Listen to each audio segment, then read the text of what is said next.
সন্তানকে ব্যয়বহুল স্কুলে পড়ানোর স্বপ্নের সাথে ব্যাংক ব্যালেন্স মেলে তো?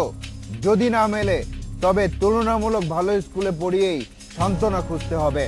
আর যদি তুলনামূলক ভালো স্কুলের শিক্ষাও কিনতে না পারেন তবে নিজের আরো কিছু শখ আহ্লাদ বিসর্জন দিন। 4 মিনিট পর আসছি। প্রথম স্কুলে ভর্তি করানো থেকে প্রতিযোগিতার শুরু, চলতে থাকে মাধ্যমিক, উচ্চ মাধ্যমিক এবং বিশ্ববিদ্যালয় পর্যন্ত।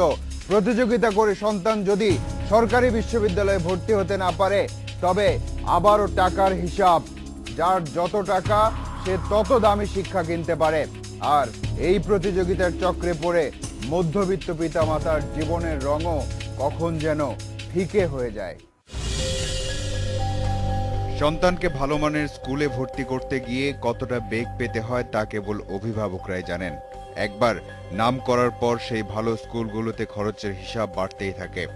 প্রথম শ্রেণীতে ভর্তি করাতে গিয়েই কাউকে কাউকে লক্ষাধিক টাকাও খরচ করতে হয়।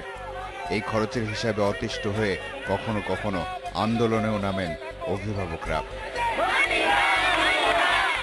অভিভাবকদের এসব অভিযোগ কতটুকু স্কুল কর্তৃপক্ষের কানে গেছে? শিক্ষক কর্মচারীদের বেতন ভাতা বহন করতে হইলে আমাদের বেতন বাড়ানো ছাড়া আর কোনো উপায় নাই। শিক্ষামন্ত্রীও বিদ্যালয় কর্তৃপক্ষের এই স্বেচ্ছাচারিতার বিরুদ্ধে কথা বলেছেন। যারা অতিরিক্ত এসএসসি পরীক্ষা উপলক্ষে ফি নিয়েছেন এবং যারা ভর্তি নীতিমালা লঙ্ঘন করে অতিরিক্ত অর্থ নিয়েছেন তারা অবিলম্বে সেই টাকা ফেরত দিয়ে বোর্ডকে অবহিত করবেন। আমরা আর কারোর ব্যাপারে কোনো রকমের নমনীয়তা দেখাতে আর সম্ভব না। আমরা কঠোর অবস্থান নিয়ে এটা আমরা মোকাবেলা করব। কিন্তু তাতে কি কোনো কাজ হয়েছে? বেতন নিয়ে যা অবস্থা হচ্ছে ওনারা তো কমাচ্ছেই না, আবার বলতেছে যে বেতনের 10% প্রতি বছরই বেড়ে যাবে।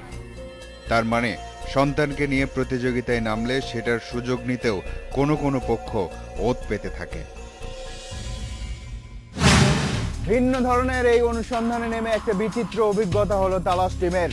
খুব সরল একটা বাস্তবতা তুলে ধরতে গিয়ে দেখা গেল মুখ খুলতে চায় না মানুষ। কিন্তু এবার কোনো অপরাধ অনুসন্ধানে মাঠে নামেনি তালাশ টিম, বরং শিক্ষা নামক প্রতিযোগিতার জাতাকলে পড়ে কিভাবে পিষ্ট হচ্ছে আধুনিক মানুষ সেই বাস্তবতায় তুলে ধরার চেষ্টা করেছে।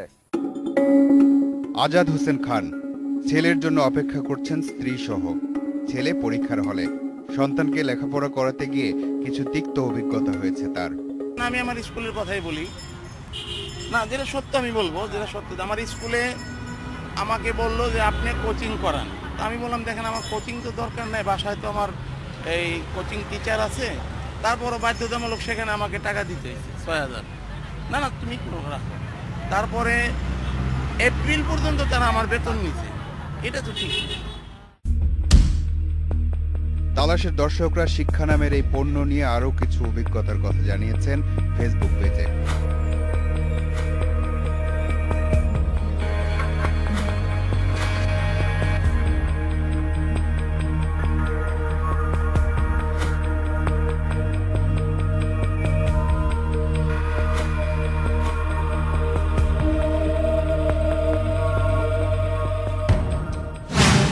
শুরুর দিকে রাবেয়া বেগম নামে একজনের সাথে আমরা আপনাদের পরিচয় করিয়ে দিয়েছিলাম। শিক্ষার এই প্রতিযোগিতায় নামলে একজন মায়ের জীবনেও কি ধরনের প্রতিযোগিতা নেমে আসে সেটা দেখতেই একটা পুরো দিন তার সাথে ছিল তালাশ টিম। ভোর 5:30টা। রাবেয়া বেগমকে বিছানা ছাড়তে হয় আরো আধা ঘন্টা আগে। সকালের নাস্তার ছোটখাটো কাজ সেরে ছোট মেয়ে আনিলাকে স্কুলের জন্য প্রস্তুত করেন তিনি। একটা বাচ্চা ক্লাস 1-এ পড়ে, আইডিয়ালি পড়ে মর্নিং শিফটে, আর একটা বাচ্চা ডে শিফটে। 3 বাচ্চা খেলা নেওয়ার দায়িত্ব আমার। সকাল 6:30টা। আনিলাকে নিয়ে মধ্যবাড্ডার বাসা থেকে বনশ্রী আইডিয়াল স্কুলের দিকে যাত্রা শুরু করলেন রাবেয়া বেগম।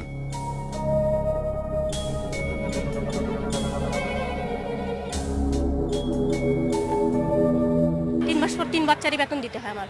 3 বাচ্চার বেতন অনেক আসে, এটা আমার জন্য অনেক কষ্ট করবে। সকাল 7টা। মেয়েকে স্কুলে দিয়ে আবার বাসার পথে রাবেয়া বেগম। বাসায় গিয়ে ছেলে রহিম আর মেয়ে আনিকাকে পড়াতে বসেন রাবেয়া বেগম নিজেই। এর মধ্যে সংসারের অন্যান্য কাজও করতে হয় তাকে। ছোট মেয়ে আনিলা আর রহিম একই স্কুলে পড়ে। বাচ্চাদের ভালোর জন্য, যেখানে ভালো আমি সেখানেই ছুটবো। আমি চাবো আমার বাচ্চারা সর্বোচ্চই যাক। সকাল 9:30। রহিমের স্কুল 10টায় শুরু আর আনিলার শেষ। রহিমকে নিয়ে আবারও মধ্যবাড্ডা থেকে বনশ্রীর পথে রাবেয়া বেগম।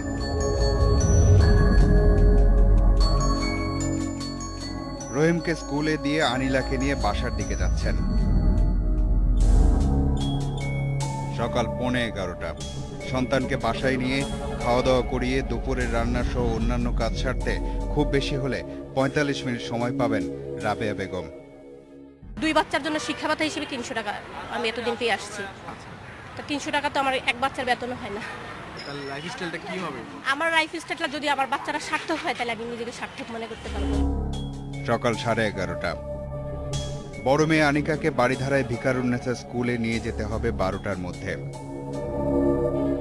সে কাজটিও সময় মতোই করলেন তিনি। এবার আবার রহিমকে বনশ্রী স্কুল থেকে আনতে যাচ্ছেন। রহিমকে বাসায় রেখে আবার আনিকাকে আনতে হবে স্কুল থেকে। তাহলে রাবেয়া বেগমের জীবনের কি মানে? সারাদিন আমার নিজেরই কোনো যত্ন, খাওয়া দাওয়া কিছুই আমি করতে পারি না। আমি যে একজন নিজে মানুষ, ওই অস্তিত্বটাই আমার নাই। আচ্ছা, এক প্রতিবেশীর সন্তান ব্যয়বহুল স্কুলে পড়লে অন্য প্রতিবেশীর উপরে কি তা মানসিক চাপ তৈরি করে? আর সেই মানসিক চাপে তারা কি অর্থের পেছনে আরো বেশি করে ঝোঁকেন? কখনো কখনো সেই অর্থ উপার্জনের পথ কি একটু বাঁকা হয়? আমরা তো শুনেছি যে কেউ কেউ তার স্বাভাবিক সামর্থ্যের বাইরে গিয়ে সন্তানকে বেশি দামি স্কুলে পড়ান। তাহলে কি সেই অর্থ বাঁকা পথে আসে? প্রশ্ন অনেক, কিন্তু উত্তর জানা নেই। এবার যেতে হবে। আজ চলে যাচ্ছি কিন্তু যাচ্ছি না। পরবর্তী অনুসন্ধান শেষে তালাশ টিম আবারও এসে দাঁড়াবে আপনাদের সামনে। দর্শক, আপনাদেরকে নিয়ে, আপনাদের জন্য এই অনুষ্ঠান। লিখুন এই ঠিকানায়। প্রযোজক তালাশ, ইন্ডিপেন্ডেন্ট টেলিভিশন, 149 150 তেজগাঁও শিল্প এলাকা, ঢাকা 1208।